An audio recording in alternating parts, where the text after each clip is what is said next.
computer programming.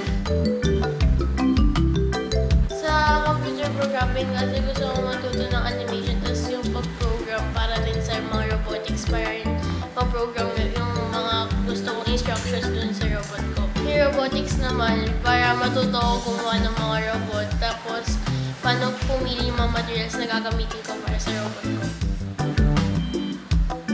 Meron ko lang po yung gumamit ng Scratch tapos gumawa po ng mga animation.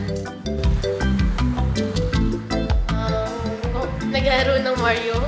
Tapos, inedit yung mga enemy tapos naging friend ni Mario tapos nag-moonwalk sila. Ngayon, tinuturing kami gumawa ng robot na nanggaling sa mga recycle na kotse.